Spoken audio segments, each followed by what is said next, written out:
Yeah, I remember the first time. It was actually a Great Britain jersey.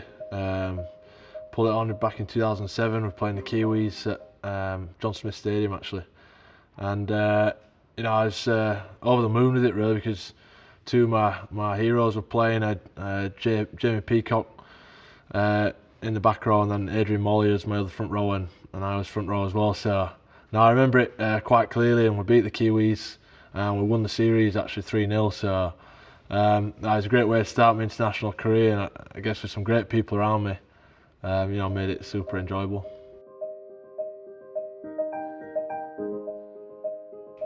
Yeah, well, my most memorable England match today is probably, it's a strange one because we lost the game, but it was a semi-final against New Zealand in 2013 World Cup. First of all, we played at Wembley Stadium, which growing up as a child, I always wanted to play at Wembley, and to do it for England is something special. And then we just built all tournament as a group of players come together, and we performed extremely well in the semi-final and got beat in the last second. Sean Johnson stepped 2 or 3 guys and scored. I think, looking back, we should have shut the game out with 20 minutes to go. But to this day, it's one of my most enjoyable performances in my whole career. It's one I'll never forget, and when I just enjoyed with my teammates, and my brothers were playing in front of an English crowd. It really meant a lot to me, on a deeper level than the sport. It's almost sort of a boyhood dream come true. Well, it's always special to play for your country. I mean, as a kid, I always used to go and watch, England and Great Britain play. When my grandma used to take me to the game. So, growing up, always wanted to represent my country. Did it luckily enough through my junior career, and then, to get that chance at such a young age to do it, it's so special, and I'll never forget the times I've missed playing for England, and I'm almost a spectator watching that. That's a harder time. So it makes me appreciate every moment I get to wear an England jersey and be part of the team. I guess, the culture within an England group is something that's very hard to explain. All the boys in the team are extremely grounded. We're all very humble, and we really enjoy each other's company, which is quite rare in representative football. So then you go and you've got the fans there, the English fans, the Northerners especially. Cracking, and they always get right behind us. So it's always a special time, and my most favourite thing is singing the anthem. With my teammates and a few brothers in the team as well. It's pretty special. At the moment, I mean, the international football's full of unbelievable players, but I think if you had to say one, Cameron Smith, he's extremely smart. He controls the game super well. He's not the most physical bloke, but he makes you need to concentrate every play of the game, otherwise he'll get you.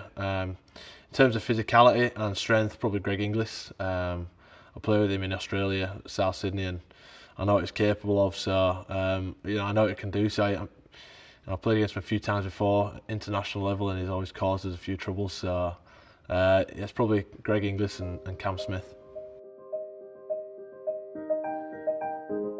Up front they've got a number of big players renowned for size, but I think the informed front row is Jesse Bromwich. He's had a great year in Australia, and he's senior part of that squad now. So he's always been a great challenge for us. As they've got Isaac Luke, directing that pack around. I've played with him for 5 or 6 years here in Australia as well, and probably one of the best hookers I've ever worked with, one of the best, the most talented players I've ever worked with. So, it's always dangerous when you've got players, steering the ship like Isaac Luke.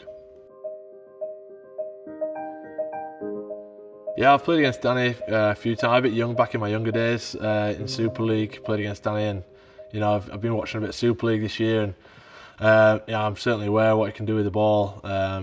Give him time. Put the ball where he wants. So we'll need to keep a close eye on Danny. I'm sure I'll be getting the Scottish boys fired up. Playing for Scotland in England against England will be something that they'll want to notch down on their, record, that they can try and get one over us. So we'll be ready for a tough challenge when we come up against Scotland. Best or toughest for Australia.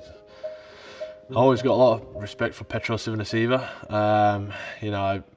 I've always found him a great gentleman off the field, but on the field he's a complete competitor. He's solid as a rock too.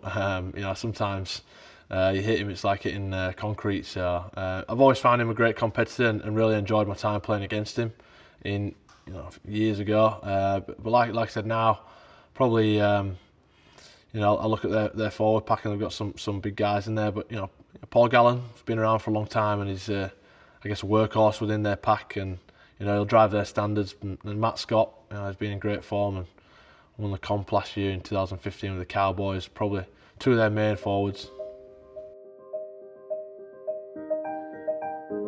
Yeah, JT, we all know what he can do. He's been at the top of the game now for the last 5 years.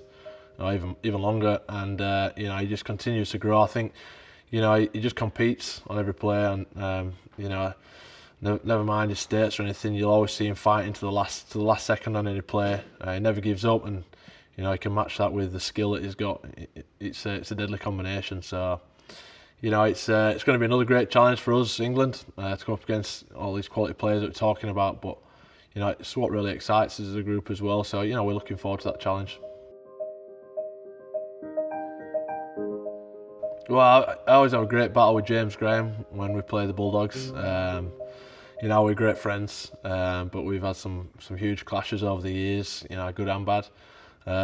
He's won a few, I've won a few. So it's been a great run in history between me and James. But absolutely love having him in my side and playing together. For England, we always form a great combination, and I guess this year, first time we played against Hodjo and Elliot Whitehead down in Canberra, and they rolled us this year. And I thought, Hodjo controlled the game super well, and Elliot scored a double. So it's great to see all the English boys in good form.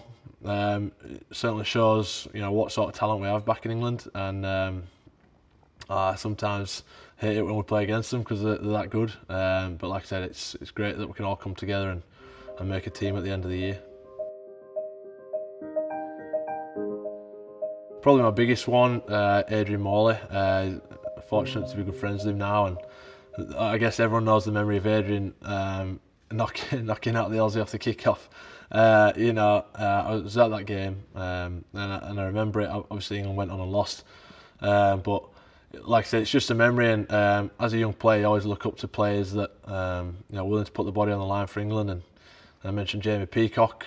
He's a great leader. He's led England for the whole time I've been in part of the country and part of the team. So I'm fortunate enough to play with these great players as well. But like I said, they were my idols when I was growing up.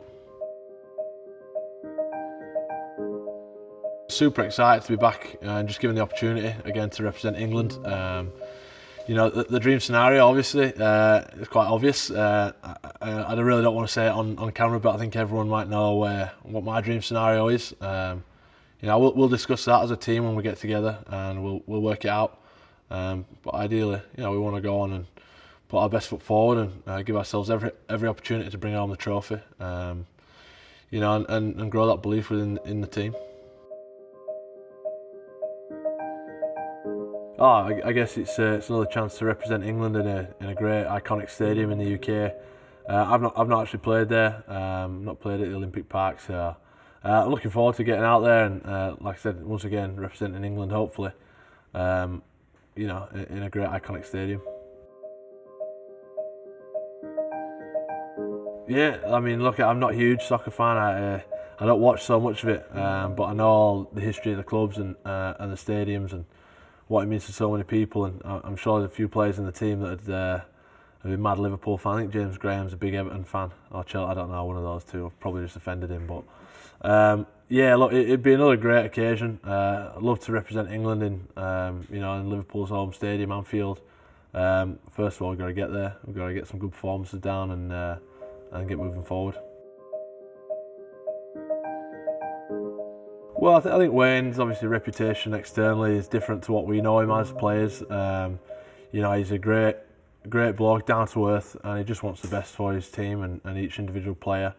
He's consistently trying to push the boundaries to get the most out of the athlete, which is us, and individually and then collectively as a team. I think Wayne will do great things for our younger guys in the squad, and also feed a bit of confidence into the the RFL, and support us to take it to the next level as a country. Well, I was fortunate enough to work with Wayne in 2010 with the NRL All Stars team, and we've always kept in touch since then, really. And say you've known someone for a week and then you keep in touch for a few years is always a great sign of someone's character. He did it for no gain of his own, just basically someone to talk to and as a friend. So look, he's a great man, and what I've learned about Wayne is he succeeds. He's been very successful in my time I've seen here. He's worked with clubs at all different stages in their progression, and he's always got results. So look, he knows how to do things. I'm just really excited to see how it works out. I'm sure Wayne's got everything under control, and I don't need to do his job. He keeps telling my younger brother Thomas, just let Wayne do the coaching and you do the playing, and we go from there. Well, my expectations for England under Wayne, I mean, to improve, simply that. I've not played for the last 2 years. England have done extremely well in those years, but all I can revert back to 2013. I thought we had a great chance of winning the World Cup. We missed out the final by a couple of seconds, and if we can keep improving on that as a team, as a country, then we're going in the right direction. I think Wayne will bring that to England. I watch probably as much as I can. I mean, our schedule's quite busy over here, and the time differences, the games run at funny times. But I like to watch as much as I can. I probably couldn't say I was going to win Man of Steel though. I've been probably watching more Wigan games than anyone.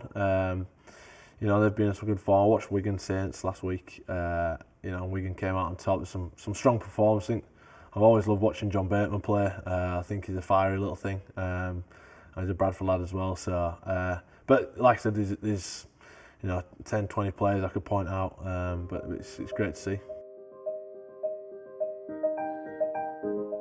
It's the greatest experience of your sporting career, really, to outside of international football, to make a grand final, go on and win it. For those that have done it, I'll tell you, it's an amazing experience, and just enjoy the process, enjoy the ride, because it all happens so quick, and I guess just soak in as many memories as you can.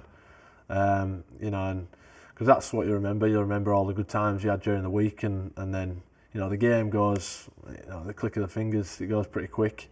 So just take it in as much as you can, and there'll be some excited boys back there, but control themselves. And like I said, I'm looking forward to watching the final, and whoever gets there, I think Wigan might have a chance. Wayne, I know Wayne, they'll be firing the Wigan boys up, so I'm looking forward to seeing how it unfolds. Yeah, I'll definitely always watch the finals, or through the final series really. So I'll definitely watch it this year. And like I said, I look forward to seeing how it turns out. And did want to try and get there and watch it live, but with flights and scheduling, I don't think I'll make it this year. But good luck to everyone who's involved, and I'm sure it's going to be a cracker.